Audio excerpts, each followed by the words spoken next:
যেই দেশে এখনো 4 কোটির বেশি মানুষ দারিদ্র সীমার নিচে আছে, এখনো কত মানুষ নুন আনতে গেলে পান্তা ফুরিয়ে যাচ্ছে, আরে সব মানুষের আলোচনা রাখেন, এই বাংলাদেশের আলেম সমাজ এখনো কি পরিমাণ কষ্টে আছে। এখনো এই দেশের গ্রামাঞ্চলে অধিকাংশ আলেমের মাসিক বেতন কত? 2,000, 3,000, 5,000, 6,000 বেতন কত? তার চাইতে বড় কথা হলো বাকি কত, বাকি কয় মাসের বেতন কত, এর চাইতে 6 মাস বাকি, 10 মাস বাকি, 8 মাস বাকি। তাহলে এই যদি হয়, দেশের সবচাইতে সম্মানিত যারা, তাদের মধ্যে অন্যতম যে আলেম সমাজ, তাদের পরিণতি, অন্যদের পরিণতি আর নাই বা বললাম। তাহলে যেই দেশে এখনো মানুষ অভাবে আছে, ওই দেশের মানুষ অপচয় করে কিভাবে? এই আয়াতের তাফসীর করেছেন আব্দুল্লাহ বিন আব্বাস রাদিয়াল্লাহু আনহুমা, ইয়া আইয়ুহান নবী জাহিদুল কুফারা বিস-সিনান ওয়া জাহিদুল মুনাফিকিনা বিল বায়ান। হে নবী, কাফেরের বিরুদ্ধে জিহাদ করেন তরবারি দিয়ে, মুনাফিকের বিরুদ্ধে জিহাদ করেন সুস্পষ্ট দলিল দিয়ে। উভয় জিহাদই করা লাগবে। তাহলে আল্লাহর জমিন, আল্লাহর দিন কিভাবে কায়েম করব, এক্ষেত্রে নবীকেই তো আদর্শ মানতে হবে, নাকি অন্য কাউরে আদর্শ মানার সুযোগ আছে? মূল তরিকা দুইটা, সাথে প্রাসঙ্গিক আছে কয়েকটা বিষয়। মূল তরিকা কোন দুইটা? এগুলো কোরআনে আছে। আল্লাহ বলেন, ফাকাতিল ফি সাবিলিল্লাহ লা তুকাল্লাফু ইল্লা নাফসাকা হাররিল মুমিনিন আসাল্লাহু আন ইয়াকুফা বাসাল্লাযিনা কাফারু। শেষ থেকে যদি অনুবাদ করি, অর্থ দাঁড়ায় আল্লাহ অবশ্যই কাফেরদের শক্তিকে চূর্ণ করে দেবেন যদি তোমরা দুটো কাজ করতে পারো। কাজ দুইটা, ফল একটা। কাজ দুইটা, ফল একটা। ফল হলো আল্লাহ কাফেরদের শক্তিকে চূর্ণ করবেন, মানে ইসলামী শক্তির বিজয় ঘটাবেন। তবে কাজ করা লাগবে কয়টা? দুইটা। এক নম্বর কাজের নাম হলো হাররিদিল মুমিনিন, দাওয়াত। 2 নম্বর কাজের নাম ফাকাতিল ফি সাবিলিল্লাহ, জিহাদ। মানে দাওয়াতও লাগবে, জিহাদও লাগবে। দাওয়াত প্লাস জিহাদ দুটো যখন মিলবে, সমান সমান ইসলামের বিজয় হবে, কুফরি শক্তির পরাজয় হবে। শুধু দাওয়াত দিয়েও হবে না, শুধু জিহাদ দিয়েও হবে না। আল্লাহ রাসূল মক্কায় দাওয়াত দেন নাই, মক্কায় ওয়াজ নসিহত করেন নাই, মক্কায় এলেম শেখান নাই, মক্কায় মানুষের আত্মশুদ্ধির মেহনত করেন নাই। কোন কাজটা করেন নাই মক্কায়? সবই যদি করেন, ইসলাম কেন প্রথম প্রতিষ্ঠিত হলো মদিনায়? 13 বছর তো মক্কায় তার মেহনত চালিয়েছেন, তাহলে ইসলাম মদিনায় গিয়ে কেন প্রতিষ্ঠিত হলো, মক্কার বুকে হলো না কেন? তার মানে ইসলামকে বিজয়ী করতে চাইলে যেমনিভাবে দাওয়াত লাগে, এলেম লাগে, আত্মশুদ্ধি লাগে, একইভাবে ইসলামকে বিজয়ী করার জন্য আন্দোলনও লাগে, সংগ্রামও লাগে, জিহাদও লাগে, বিপ্লবও লাগে। উভয়টা যখন মেলে, আল্লাহর জমিনে ইসলাম বিজয়ী হিসাবে আত্মপ্রকাশ করে। নবীজি তার জামানায় মদিনায় ইসলাম কায়েম করে দেখিয়েছেন, মক্কায়ও কায়েম করে দেখিয়েছেন। মদিনায় ইসলাম কায়েম করেছেন দাওয়াত দিয়ে, গণ আন্দোলন গড়ে তুলে, গণ বিপ্লব ঘটিয়ে। মক্কার বুকে ইসলাম কায়েম করেছেন জিহাদের মাধ্যমে। যদিও বাহিনী সামনে এসে লড়াই করার সাহস করে নাই, আগেই সারেন্ডার করে দিয়েছে। তবে নবী তো জিহাদের প্রস্তুতি নিয়ে গিয়েছেন, মুজাহিদ বাহিনী নিয়ে গিয়েছেন। আমরা বলতে পারি এই যে 2 আদেশ আল্লাহ দিলেন, দাওয়াত এবং জিহাদ। দাওয়াতের দ্বারা ইসলাম বিজয়ী হলো মদিনায়, জিহাদের দ্বারা ইসলাম বিজয়ী হলো মক্কায়। দাওয়াতের দ্বারা ইসলাম বিজয়ী হলো মদিনায়, জিহাদের দ্বারা ইসলাম বিজয়ী হলো মক্কায়। তাহলে মূল মাধ্যম সর্বযুগে দুইটা থাকবে। মুসলমানকে দাওয়াত আঁকড়ে ধরতে হবে, জিহাদও আঁকড়ে ধরতে হবে। এখন বিস্তারিতভাবে হালকা একটু ধারণা দেওয়ার চেষ্টা করব যে দাওয়াত আর জিহাদ আঁকড়ে ধরা হবে কিভাবে। যেমন বাংলাদেশের লোকে কি দাওয়াত দেয় না? দেয় তো। তাহলে ইসলাম কেন কায়েম হয় না? একটু ঝামেলা আছে। ঝামেলা হলো, নবীজি দাওয়াত দিয়েছেন, আমরাও দাওয়াত দেই। তবে নবীর দাওয়াতের কয়েকটা বৈশিষ্ট্য ছিল। এর মধ্যে অন্যতম হলো আল্লাহ রসুল সাল্লাল্লাহু আলাইহি সাল্লাম প্রচন্ড দুর্দিনেও নিজের গোল কি, টার্গেট কি, লক্ষ্য কি, মিশন কি, ভিশন কি, এটা প্রকাশ করতে লুকোচুরি করেন নাই। তিনি দ্বিমুখিতা অবলম্বন করেন নাই। তিনি কোনো মুখোশ চেহারার মধ্যে ধারণ করেন নাই। হ্যাঁ, মায়ের খেয়েছেন, জেল খেটেছেন, রক্ত দিয়েছেন, আপনজনরা শহীদ হয়েছে, সেই কষ্টকে পর্যন্ত বরণ করেছেন, এক পর্যায়ে দেশও ছেড়েছেন। লেকিন নিজের মিশনকে প্রকাশ করতে কোনো দ্বিধা করেন নাই। যেমন একটা উদাহরণ দিলে বুঝবেন, মক্কার যুগে আল্লাহ রসুলের কাছে প্রস্তাব দেওয়া হলো, আবু তালেবের মাধ্যমে প্রস্তাব নিয়ে আসলো আবু জাহাল গংরা। এসে বলল, আবু তালেব তোমার ভাতিজাকে থামাও, যে কোনো মূল্যে, সে যা চায় সব দিতে আমরা রাজি আছি। নারী চাইলে আরবের সবচেয়ে সুন্দরী নারীকে তার বধূ বানিয়ে দেব, সম্পদ চাইলে সম্পদের পাহাড় বানিয়ে দেব, ক্ষমতা চাইলে তাও বলে ফেলুক, সমস্যা নাই, তাকে একটা আসন দিয়ে দিব, একটা পদ দিয়ে দিব, দারুন নাদওয়া নামক পার্লামেন্টে একটা আসন তার জন্য ছেড়ে দিব, কোনো ব্যাপার না। আর যদি তাকে জিনে ধরে তাও বলে ফেলুক, আমরা সবচাইতে ভালো কবিরাজ ডেকে এনে চিকিৎসা করাবো। নাউযুবিল্লাহ। 4টা অফার, নারীর অফার, সম্পদের অফার, ক্ষমতার অফার, আর লাস্টে গিয়ে এটা হলো টিটকারি। এটা কোনো অফার না, কবিরাজ ডেকে এনে চিকিৎসা করানোর অফার। তাহলে মূল অফার থাকছে তিনটা: নারী, সম্পদ, ক্ষমতা। দেখবেন আমাদের যত লোভ এই তিনটার কোনো একটাকে কেন্দ্র করেই থাকে। সাধারণত এমন মানুষ দুনিয়াতে থাকার কথা না, তিনটার কোনোটাই তাকে টানে না। দুই একজন থাকতে পারে রোবট টাইপের লোক, কিন্তু অধিকাংশই এমন তিনটার কোনো একটা তাকে টানবেই টানবে। হয়তো নারীর টান আছে, ওই টাকলা মুরাদদের মতো, পলকদের মতো, অথবা নারীর টান নাই, ক্ষমতার টান আছে। যেমন বিগত দিনে ওই ডামি নির্বাচন থেকে শুরু করে যেগুলোতে ঠং ঠং করে লাফিয়ে লাফিয়ে যারা গিয়ে সেখানে একটা পদ পেয়ে, একটা আসন পেয়ে সব মুনাফিকি করার জন্য রেডি হয়ে গেছে। মানে পেটে খাবার পড়লে আর পিঠ বাঁচার গ্যারান্টি পেলে আর পকেটে কিছু হাদিয়া চলে আসলে সব আকাম করার জন্য রেডি থাকে। আর 3 নাম্বার হলো তাকে সম্পদ দেওয়া হবে। সম্পদের লোভ তো সবারই আছে, টাকার প্রয়োজন কার নেই? আমার নাই, আপনার নাই, সবার আছে। কেউ হয়তো প্রয়োজন থাকার পরও নিজেকে এড়াতে পারে, কিন্তু কেউ হয়তো সেটা পারে না। টাকার প্রয়োজন সবারই আছে, প্রয়োজনের বাইরে কেউ থাকে না। তো এই 3টা টোপ দেওয়া হলো নবীকে। আল্লাহ নবীকে কোন টোপ দিয়ে ফাঁসাতে পেরেছে? নারীর টোপ, ক্ষমতার টোপ, সম্পদের টোপ। মাথায় রাখবেন, যারাই দ্বীনের দায়ী হবেন, আগামী দিনের বিপ্লবী যোদ্ধা হবেন, আপনাদের সামনেও এই পরীক্ষাগুলো আসবেই আসবে। সবগুলো আসুক আর কোনো একটা আসুক, নবীর সিরাত সামনে না থাকলে আপনারও পা পিছলে যেতে পারে। আপনার সামনেও নারীর টোপ আসতেই পারে। এটা যদি নাও আসে, আপনি ভালো মানুষ, আপনার চরিত্র ভালো, আপনার ক্যারেক্টার ওরা চেনে, অন্তত সম্পদের লোভ আপনাকে দেবেই দেবে। কত লেনদেন যে চলে আড়ালে আবডালে, আল্লাহ কত লেনদেন আপনি ভাবতে পারবেন না। আর এটা যদি নাও হয়, ক্ষমতার টোপ তো ভাই সবাই গেলে। দেখেন এক চেয়ারের জন্য ঐক্য হয় না জাতির মাঝে। কি সুন্দর মরা মানুষগুলো, কি সুন্দর ঐক্যবদ্ধ হয়ে থাকে কবরস্থানে। কোনো হাউকাউ নাই, কোনো চিল্লাচিল্লি নাই, কোনো চিৎকার চেঁচামেচি নাই। জিন্দা মানুষগুলারে কেন যেন এক করা যায় না? মরা ব্যাং এক পাল্লায় তুলে একসাথে মাপা যায়, জিন্দা ব্যাং আর 100 কেন 10টাই তুলে দেখেন না, তুলতে দেরি, কোনটা যে কোন দিক দিয়ে লাভ দিয়ে বের হবে এটা হতে দেরি না। এজন্যই বলা হয় ইসলামী খেলাফত ছাড়া জাতিকে ঐক্যবদ্ধ করা যায় না। কারণ শুধু ওয়াজ দিয়ে ঐক্যবদ্ধ হয় না রে ভাই। কেউ যখন ঐক্য ভাঙতে চাইবে, ওইটারে ফিরাবেন কিভাবে? এমন কোন শক্তি থাকা লাগে, খালি বের হ তুই, তোরে ঘাড়ানোর জন্য আমার জিনিস রেডি আছে। ওই রকম পাওয়ার ছাড়া জাতিকে এক করা সম্ভব না। এজন্য দেখবেন জাতি যখন ঐক্যবদ্ধ হয়েছে, জাতি কোন শক্তির অধীনে থেকে ঐক্যবদ্ধ হয়েছে। এই যে আজকে বাংলাদেশে ঐক্যের একটা কথা লক্ষ্য করা যায়, যদিও যেই হারে কথা হয় ওই হারে কাজ হয় না। মাইকের সামনে যেভাবে লোক ঐক্য করে, ওভাবে যদি আড়ালে ঐক্যের ব্যাপারে আন্তরিক হতো, এত মাস লাগতো না, পুরো বাংলাদেশের জনগণের দিলও ভাঙতো না। এই দেশের জনগণ সবাই এখন ইসলামপন্থীদের ঐক্য চায়, সবাই। আমরা তো পুরো দেশ ঘুরি, পুরো জনগণের পালস আমরা বুঝি, সবাই চায় ঐক্য। কিন্তু দিনকে দিন নিরাশ হয়ে যাচ্ছে, হতাশা চলে আসছে। তারা বলছে এই জাতিরে দিয়া কিচ্ছু হবে না, ইসলামপন্থীদের দিয়ে কিচ্ছু হবে না। এরা এখনো পারছে না নিজেদের ভেদাভেদ ভুলতে। ঝামেলা কোথায়? ঐক্যের কথা তো সবাই বলছে, তো ঝামেলা হলো ঐক্যের কথা বলে মাইক তো ফাটায় ফেলছে, কিন্তু ঐক্য করতে কিছু কার্যকর পদক্ষেপ তো নিতে হবে। লিয়াজু কমিটি কই? আশপাশে গিয়ে বসার ব্যবস্থা কই? রূপরেখা কই? নকশা কই? কোন কোন বিষয় একমত হবে? কোন জায়গাগুলো দ্বিমতের জায়গাগুলো তো উদারতা দেখানো হবে? এগুলোর কার্যকর রূপরেখা কই? কোন তদবির নাই, কোন পদক্ষেপ নাই, কোন রূপরেখা নাই, কোনো কিছু নাই। তাহলে মাইকের সামনে আসলে ঐক্য ঐক্য ঐক্য ভাবটা এমন, মাইক ফাটাইলে ঐক্য হবে, এই রকম ডায়লগের 1 পয়সা দামও নাই। আমাদের ভিতরে ভেজাল, ভিতরে। এজন্য উপর দিয়ে অনেক সুন্দর সুন্দর কথা বললেও কাজ হয় না, এবং জাতি আস্থা হারিয়ে ফেলে দিনকে দিন। আল্লাহ হেফাজত করুন আমাদেরকে। কিন্তু এই যতটুকু ঐক্যের পরিবেশ হয়েছে, এটাও কেন হয়েছে? এজন্যই হয়েছে জালেমের জুলুম আমাদেরকে এক করে ফেলে অতি সহজে। এটাই স্বাভাবিক ব্যাপার। হয়তো ইসলামের পক্ষের শক্তি চাপ দিয়ে ঐক্যবদ্ধ করে রাখে, অথবা ইসলামের বিপক্ষের শক্তি মারতে মারতে এক করে ফেলে। এই যে ফিলিস্তিনের মুসলমানদের দেখেন, তাদের মধ্যে কি ইখতিলাফ নাই? অবশ্যই থাকবে। মাসালাগত ইখতিলাফ, মতদর্শগত ইখতিলাফ, রূপরেখাগত ইখতিলাফ, এগুলো সব জাতির ভেতরে থাকবে। আরে হাতে 5 আঙ্গুল থাকলেও তো এক হয় না রে ভাই, এক না। এগুলোর মধ্যেও তো পার্থক্য আছে।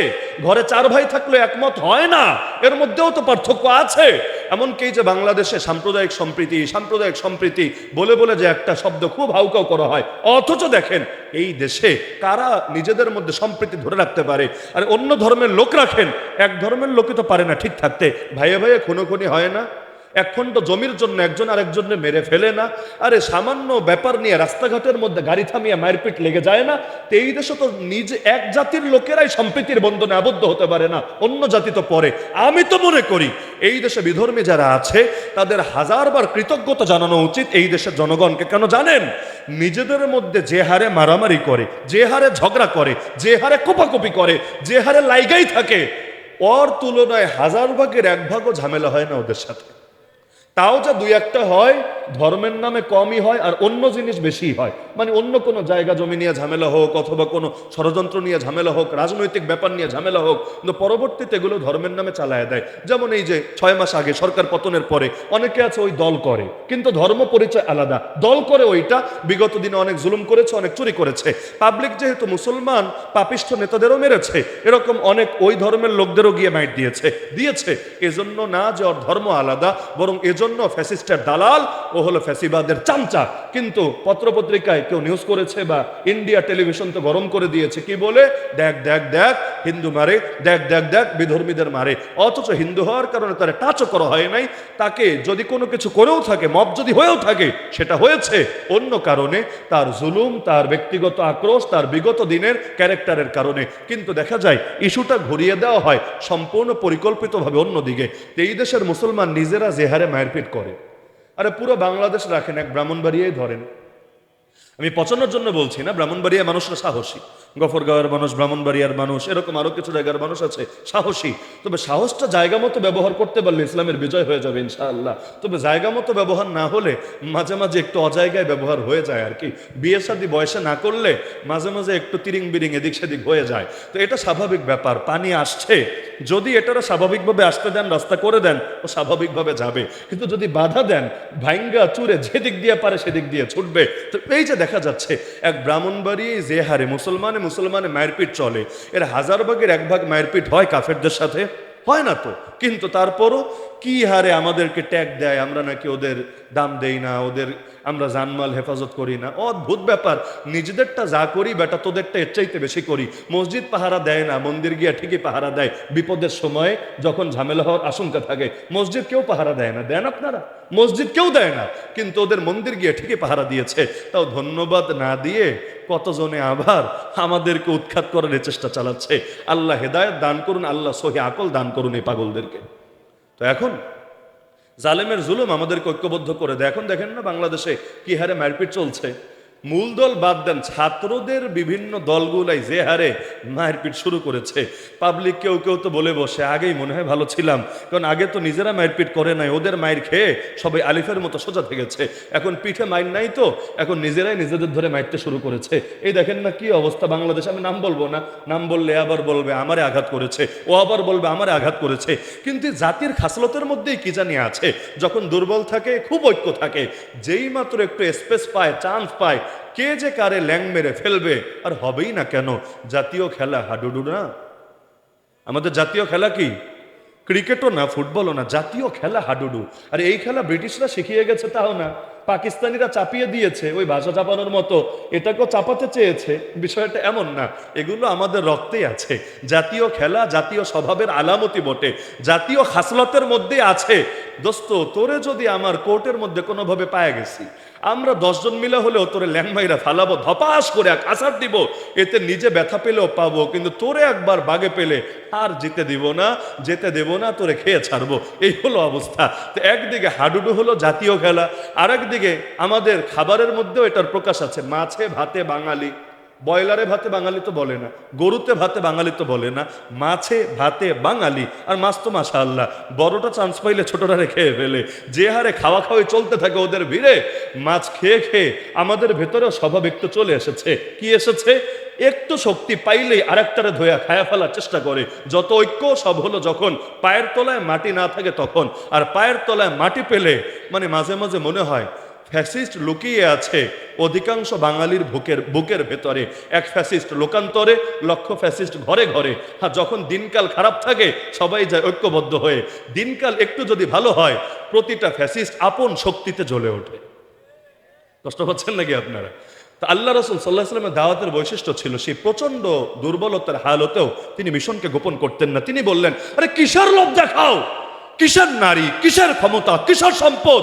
আল্লাহ, আল্লাহর কসম করে বলছি, লা ওয়াদাউ শামসা ফি ইয়ামিনি ওয়াল কামারা ফি ইয়াসারি আলা আন আতরুকা হাদাল আমরা মা তারাকতুহু হাত্তা ইউযহিরাহুল্লাহ ওয়া আহলিকা দুনাহু।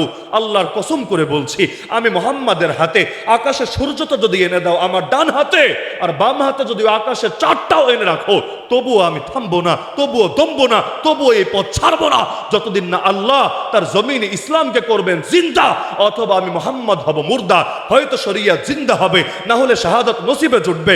হয়তো শরিয়াত, নয়তো শাহাদাত, হয়তো খেলাফত, নয়তো শাহাদাত। এক পর্যন্ত আমাকে কোনো কিছু দিয়ে তোমরা থামাতে পারবা না। তো নবীর বার্তা তো স্পষ্ট। এমন না যে মক্কায় মাইর খেয়েছেন, দুর্বল ছিলেন, সুর পাল্টে দিয়েছেন, তখন বলেছেন না না ইসলাম চাই না, এই চাই সেই চাই, বিভিন্ন উদ্ভট উদ্ভট কথা বলেছেন। না, মুসলমানের কথা ইসলামী শান অনুসারে হবে, কাফেরদের কথা কাফেরদের শান অনুসারে হবে। ওদের কথা আর আমাদের কথায় পার্থক্য থাকবে। তো মক্কার যুগেও আল্লাহ রাসূল স্পষ্ট রেখেছেন তিনি ইসলামের বিজয় চান, এবং যতদিন ইসলাম বিজয় না হবে তিনি থামবেন না। থামাতে চাইলে পথ একটা, তাকে মেরে ফেলা। মরলে থামবেন, কিন্তু যতদিন বেঁচে থাকবেন দিনকে বিজয়ী করার জন্য লড়াই চালাবেন। আজকের বাংলাদেশে আমরা ইসলামপন্থীরা সংখ্যায় সবচাইতে বেশি, শক্তিতে সবচাইতে দুর্বল। বিশ্বাস হয়? কোয়ান্টিটিতে সবার চাইতে এগিয়ে সংখ্যাগরিষ্ঠ, আর কোয়ালিটিতে আমরাই সংখ্যালঘু। আমরাই সংখ্যালঘু। হিন্দুত্ববাদীরা সংখ্যালঘু না, নাস্তিক্যবাদীরা সংখ্যালঘু না, বামরা সংখ্যালঘু না। এই দেশে কোয়ালিটিতে, শক্তিতে আমরাই হয়ে গেছি সংখ্যালঘু। রাজনৈতিকভাবে, সাংস্কৃতিকভাবে, উভয়ভাবে দেখেন আমাদের চাইতে বেশি দুর্বল আপনি কাউকে খুঁজে পাবেন না। এই যে ইসলামপন্থীদের অবস্থা কেন? আমাদের জনসমর্থন কম না, আমাদের জনসমর্থন সবচাইতে বেশি। বিশ্বাস হয় না? আমাদের জনসমর্থন যে হারে আছে, শাহবাগীদের জনসমর্থন কি আছে, ইসকনের জনসমর্থন কি আছে, কাফের মুশরিকদের, বামরামদের জনসমর্থন কি আছে? সব জনসমর্থন তো আমাদের। আরে আমরা ডাক দিলে পাবলিক ছুটে আসে একদম হুড়হুড় করে, পারলে পকেটে টাকা দিয়ে যায়, নিবে না দূরের কথা, দিয়ে যায়। আর ওরা বিরিয়ানির প্যাকেট দিয়েও লোক পায় না, মোটরসাইকেলে তেল দিয়েও লোক পায় না। এমনকি হুজুরদের নিয়ে ওদের এত জেলাসি কেন, এত হিংসা কেন? বড় কারণ এটা, ওরা বোঝে হুজুররা যতদিন থাকবে পাবলিক ওদেরকে খাবে না। এজন্য এই দেশে মাহফিলে রাজনৈতিক আলাপ নিষেধ, এটা যারা বলে তারাই কিনা প্রধান বক্তার আগে মাইকটা হাতে নিয়ে 2 মিনিট ভোট ভিক্ষা করে। কিরে ভাই, মাহফিলে না রাজনৈতিক আলাপ, ঠিক না? তুই এগুলো কি বলস, এগুলো কি চাস? তোর একটু লজ্জা শরম লাগে না? আচ্ছা বলবি, ভালো কথা, প্রধান বক্তার পরে যত মনে চায় বল, কত বলতে পারিস, তোর ভান্ডারে কত কথা আছে, বল বল বল, বলতে থাক। না, সেটা বলবে না, কারণ জানে দোয়াটা করে হুজুর চলে গেলে ওই পাবলিক আর বক্তব্য শোনার জন্য, আর মার্কার ফজিলত শোনার জন্য 1 সেকেন্ডও বসে থাকবে না। তাহলে ধর্মরে পুঁজি করে, ধর্ম নিয়ে ব্যবসা করার চেষ্টা করে, হুজুরদেরকে বসায় রেখা। তার থেকে বলে না, আগ থেকে বললে আমরা অনুমতি দেব না, প্রশ্নই আসে না, অনুমতি কিছুতেই দেব না। আগ থেকে বলে না, আগ থেকে চুপচাপ থাকে, বলে হুজুর আপনার বয়ান 10:30 থেকে, ভালো কথা, এসে বসবো। চোরের মতো করে একজন এসে, হুজুর 5টা মিনিট একটু দেওয়া যাবে? এগুলো করে না, এগুলো করে না। তার মানে কি জনসমর্থন ওদের বেশি না, আমাদেরই বেশি। কিন্তু কাজে লাগে না কেন? 2 কারণে। একটা তো অনৈক্য বোঝেনি, আর আরেকটা হলো জনসমর্থন আছে, জনশক্তি নাই। যে হারে জনসমর্থন আছে ওই হারে জনশক্তি নাই। আমরা কষ্ট নিয়েন না, আমরা আমরা ওই কচু পাতার পানি দেখেই খুশি হয়ে যাই। আহ কত পানি, কি সুন্দর পানি, দেখলে দেখতেই মনে চায়। কিন্তু আমরা একবার চিন্তা করি না, বাতাস আসতে দেরি, এই পানি গড়িয়ে পড়তে দেরি না। আল্লাহ রাসূল বিপ্লব করেছেন অতি অল্প সংখ্যক সাহাবীকে নিয়ে। এই যে আজকের মাহফিলে যে কয়জন লোক আছেন, এর চাইতে কম সংখ্যককে নিয়ে নবীজি এক বিপ্লব ঘটিয়ে দিয়েছেন দুনিয়ার বুকে। তো এত কম মানুষ নিয়ে কিভাবে বিপ্লব করলেন? মক্কায় 13 বছর দাওয়াত দিয়েছেন, 1000 লোক কালেমা পড়েন, 1000ও না, এত কম মানুষ নিয়ে এক মদিনা ইসলাম কায়েম করে ফেললেন। আর আমরা এত মানুষ, এক মিরপুরে কত মুসলমান, শুধু এক মিরপুরে কত মুসলমান, কিন্তু 1 ইঞ্চি জমিনও বিগত প্রায় 350 বছরে 1 সেকেন্ডের জন্য আল্লাহর দিন জিন্দা করতে পারি নাই।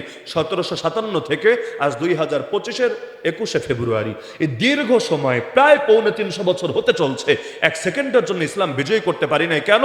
মুসলমান কম, নবীর উম্মত কম, আল্লাহর বান্দা কম, আরে নামাজি কম, রোজাদার কম, মাদ্রাসা কম, ওয়াজ মাহফিল কম, তবলিগ কম, ইজতেমা কম, খানকা কম, কোন জিনিসটা কম আমাকে বলেন? যত দিন যাচ্ছে সব জায়গায় লোক তো বাড়ছে, মাহফিল হচ্ছে, আরো বেশি, লোক তো কমে নাই, লোক তো আরো বেড়েছে, মাদ্রাসা হয়েছে আরো বেশি, ছাত্র তো কমে নাই আরো বেড়েছে। সবই যদি বাড়ে, ইসলামের বিজয় হতে ঝামেলা থাকছে কোন জায়গায়? ওই দুইটা জায়গায়। এক নাম্বার, অনৈক্যতা আছে, এটা ব্যাখ্যা করা লাগবে না, সবাই বোঝেন, কিন্তু জনসমর্থন আছে, জনশক্তি নাই। আরে আল্লাহ নবীর জামানার বদর দেখেন আর হুনাইন দেখেন। আমি শুধু অতি সংক্ষেপে ইশারা দিয়ে দিয়ে আজকের আলোচনা করা লাগবে, তাহলে এত লম্বা বিষয় এত অল্প সময় আলোচনা করা সম্ভব না।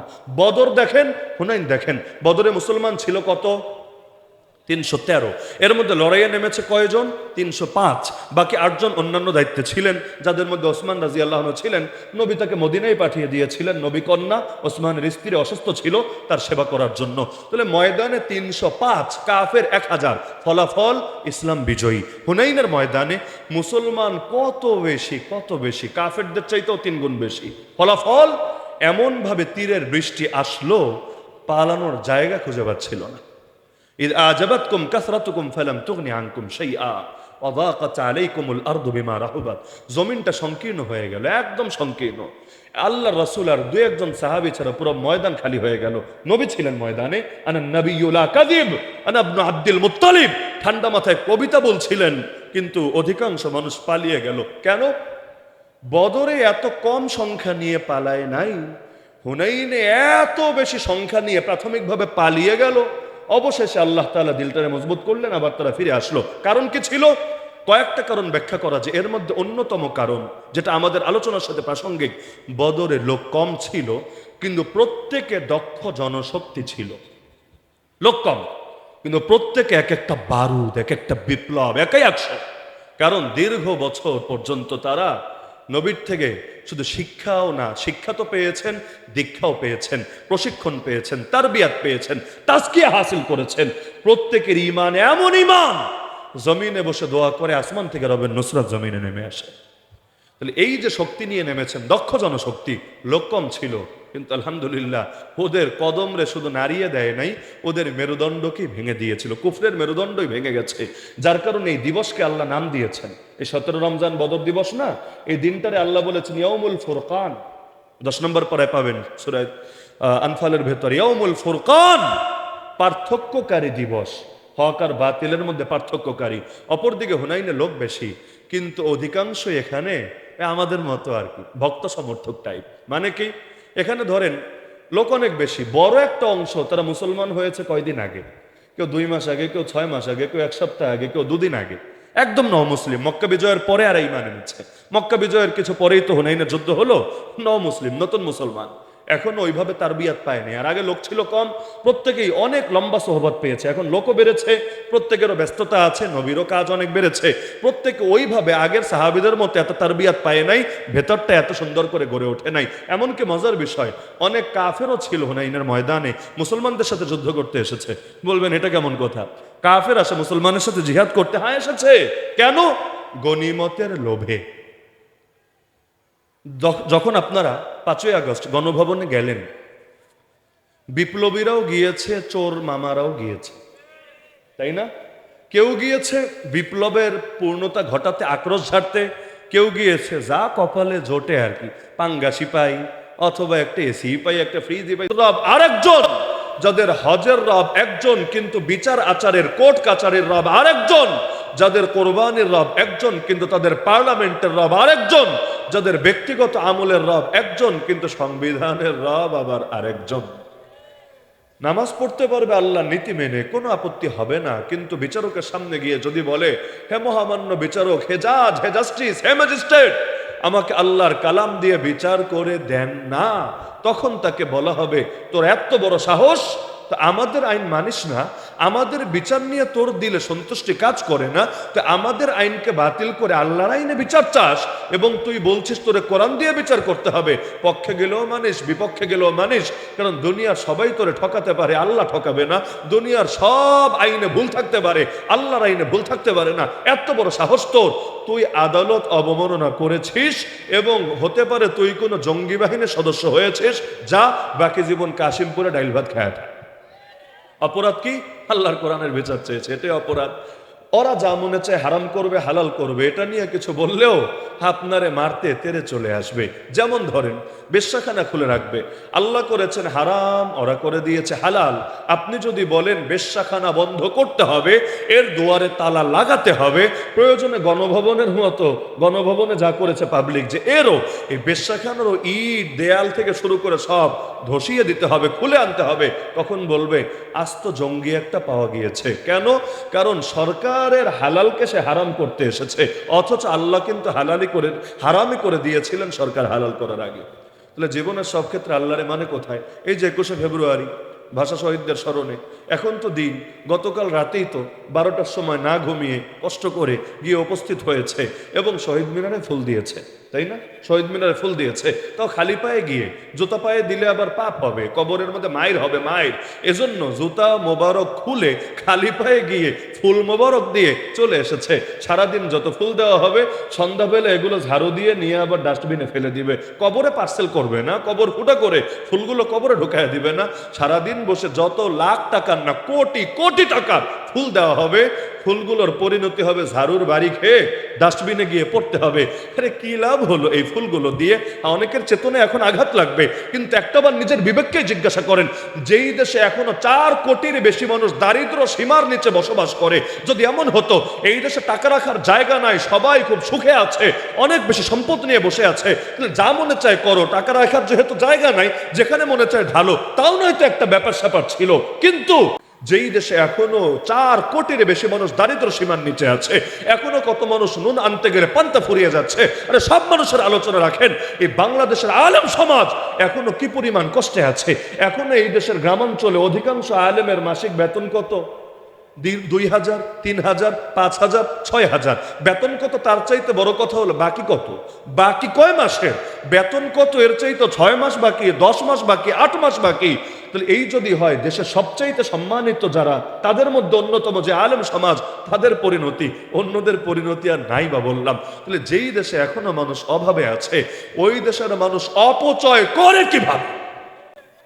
হ্যাঁ, কেউ পারলে আমাকে বিজ্ঞান দিয়ে বোঝাক, ধর্ম রাখেন, ধর্মরে সাইডে রাখেন, বিজ্ঞান দিয়ে আমাকে বোঝাক, হুজুর 10 কেজি ফুল দিলে কবরে 10 দিন সুখ থাকে, আর ফুলের পরিমাণ 1 মন হলে মোটামুটি 2 মাস মায়ের পিঠ বন্ধ থাকে, কবরে আয়না ঘরে ঢুকায় না, নিয়া ওই আলাদা ইলেকট্রিক চেয়ারে বসে সবটুকু দেয় না ফেরেশতা, এবং আরো যারা আছে তারা তারে মারে টারে না, সাপও কামড়ায় না, বিচ্ছু সবল দেয় না, আলহামদুলিল্লাহ। তাহলে আমি তাশকিল করব, প্রত্যেক ওয়াজে গিয়ে গিয়ে বলবো, ভাই আর কিছু পারেন বা না পারেন, অমুক দিনে শহীদদের স্মরণে ফুল দিয়েন। কেন? ফুল দিলে কবরে সুখ হবে, ফুল দিলে কবরে শান্তি হবে। কিন্তু ধর্ম রাখেন, বিজ্ঞান দিয়ে এমন কোন উদ্ভট যুক্তি কেউ কোনোদিন প্রমাণ করতে পারবেন? যদি না পারেন, তাহলে ফুল দিয়ে কি লাভ হবে? লাভটা কি আমাকে বোঝান। হ্যাঁ, এই টাকাগুলো দিয়ে যদি শহীদদের ফ্যামিলির সেবা করা হতো, তাদের ফ্যামিলি নাই, এই আবু সাইদ চলে গেছে, তার পরিবার নাই, মুগ্ধ চলে গেছে, তার পরিবার নাই, সালাম, বরকত, রফিক, জব্বার শহীদ হয়েছে সেই আন্দোলনে, ভাষা আন্দোলনে, কিন্তু তাদের আত্মীয় স্বজন কেউ না কেউ দুনিয়াতে নাই, অবশ্যই আছে। তারা খেয়ে আছে নাকি না খেয়ে আছে, ঠিকমতো কাপড় চোপড় পাচ্ছে নাকি ছেঁড়া জামা পরে দিন কাটাতে হচ্ছে, তাদের কর্মসংস্থানের ব্যবস্থা হয়েছে নাকি বেকারত্বের অভিশাপ নিয়ে ঘুরতে হচ্ছে, এটা নিয়ে কোন সরকারের ফিকির আছে, কোন মিডিয়ার ফিকির আছে? এই প্রথম আলো, ডেইলি স্টার থেকে শুরু করে চেতনা বাজরা, এগুলো নিয়ে কবে প্রতিবেদন ছেপেছে, এগুলোর খোঁজ খবর কবে নিয়েছে? অথচ এত কোটি কোটি টাকা রাখতো না, এর 10 ভাগের 1 ভাগ টাকা দিয়েও যদি তাদের ফ্যামিলি সেবা করা হতো, নিঃসন্দেহে এটা শহীদদের জন্য বড় একটা খেদমত হতো, বড় অবদান হতো। আম্মাজান খাদিজা রাদিয়াল্লাহু আনহা দুনিয়া থেকে চলে যাওয়ার পর আল্লাহ রাসূল সাল্লাল্লাহু আলাইহি সাল্লাম তার আত্মীয় শুধু না, তার বান্ধবী যারা ছিল, নারীদের থাকে না অনেকের সাথে ভালো সম্পর্ক, বান্ধবী, তাদেরকে পর্যন্ত নবী উপহার পাঠিয়ে দিতেন। বিভিন্ন সময় নবী যে তাদেরকে পর্যন্ত বিভিন্ন উপহার উপঢৌকন প্রেরণ করে দিতেন। তো নবীর আদর্শ থেকে তো এটাই শিখলাম যে যার অবদান আছে তোমার উপরে, তুমি তার ফ্যামিলিদেরকেও খেদমত করার চেষ্টা করো, এটা মূলত ওই ব্যক্তিরই খেদমত হবে। এটাই তো যুক্তির কথা। আপনি যদি কোনো আলেমকে ভালোবাসেন, সেই আলেম মিথ্যা মামলায় কারাগারে পড়ে আছে, মহাব্বতের দাবি এটাই হবে, একদিকে তার মামলা লড়ারও চেষ্টা করবেন, আরেকদিকে তার ফ্যামিলির খোঁজ খবর রাখবেন। এটাই যুক্তির দাবি, এটাই বিবেকের দাবি। আল্লাহ রাসূল চলে গেছেন, কিন্তু তার আহলে বাইতকে মহাব্বত করি না কি করি না? এমনকি আমরা নামাজে দুরূদ শরীফেও শুধু নবীর জন্য না, তার ফ্যামিলির জন্য দোয়া করি নাকি করি না? আল্লাহুম্মা সাল্লি আলা মুহাম্মাদ ওয়া আলা আলি মুহাম্মাদ। মুহাম্মদ তো আমার নবীর নাম, কিন্তু আলে মুহাম্মাদ আবার কি জিনিস? আলে মুহাম্মাদি আহলে বাইতুন নবী, আল্লাহর রাসূলের আহলে বাইত যারা, নবীর ফ্যামিলির সদস্য যারা, তা আহলে বাইতুন নবীর জন্য দোয়া করি কেন?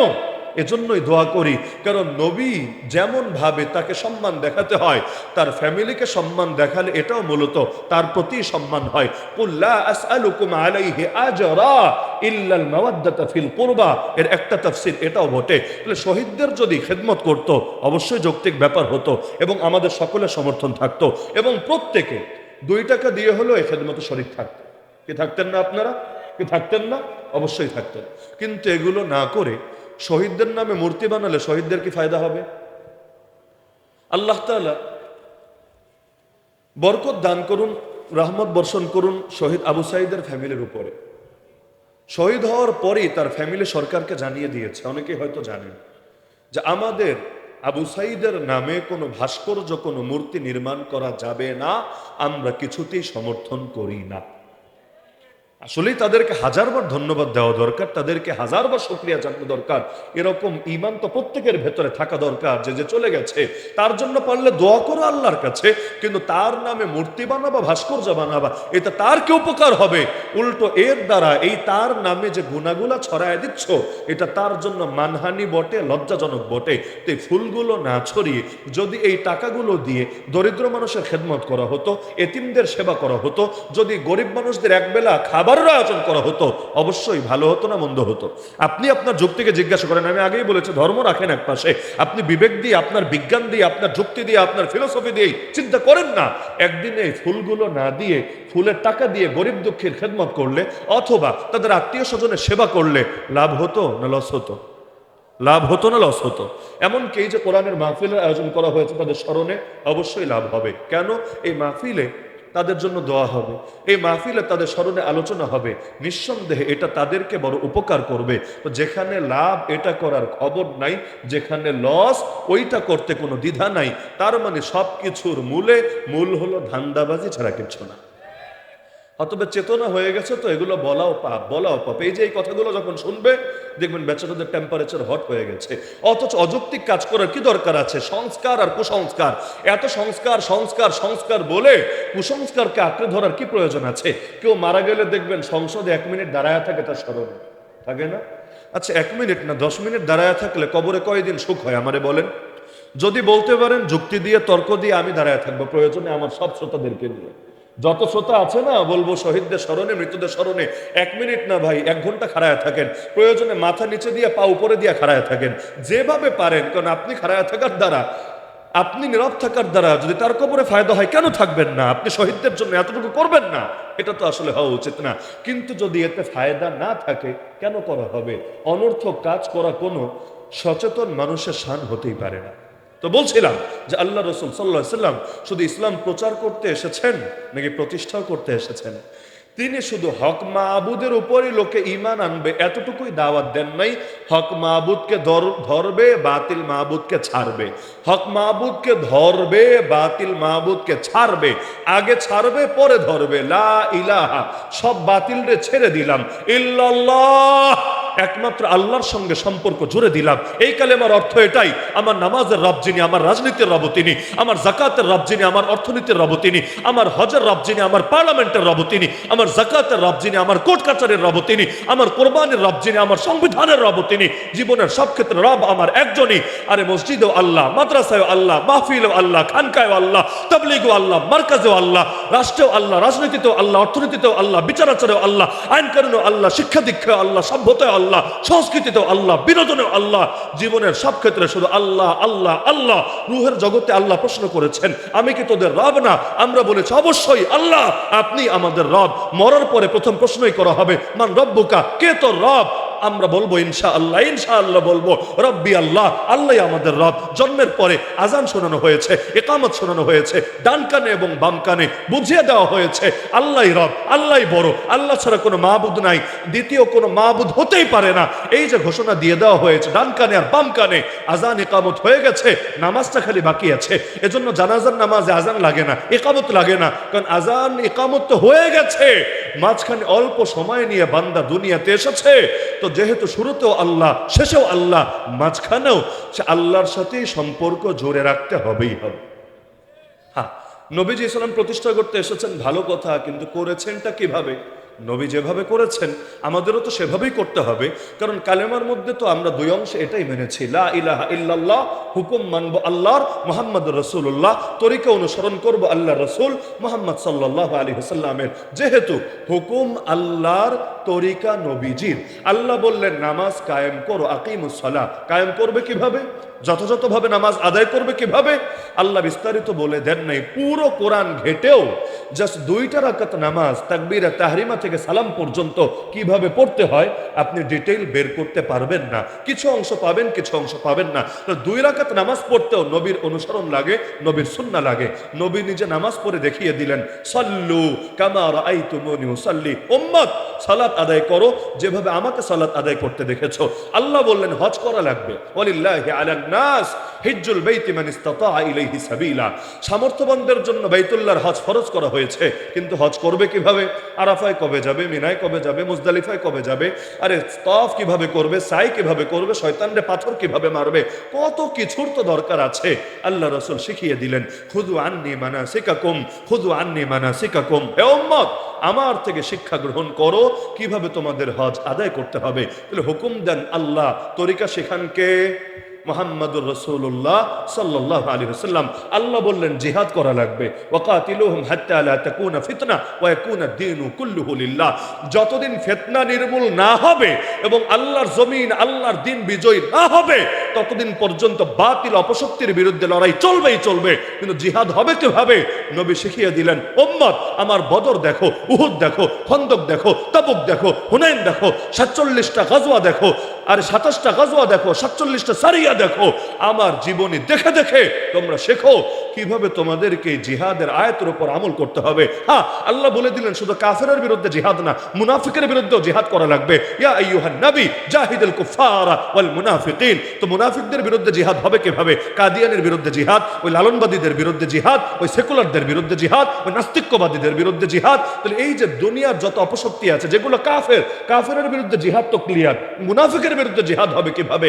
আল্লাহ তাআলা নবী এটাও শিখিয়ে দিলেন আমাদেরকে যে কাফেরের বিরুদ্ধে জিহাদ হবে ময়দানে সশস্ত্রভাবে, মুনাফিকের বিরুদ্ধে জিহাদ হবে দলিল দিয়ে, প্রমাণ দিয়ে, ইলম দিয়ে, যুক্তি দিয়ে, তর্ক দিয়ে, ওদের ভণ্ডামির মুখোশ উন্মোচনের মাধ্যমে।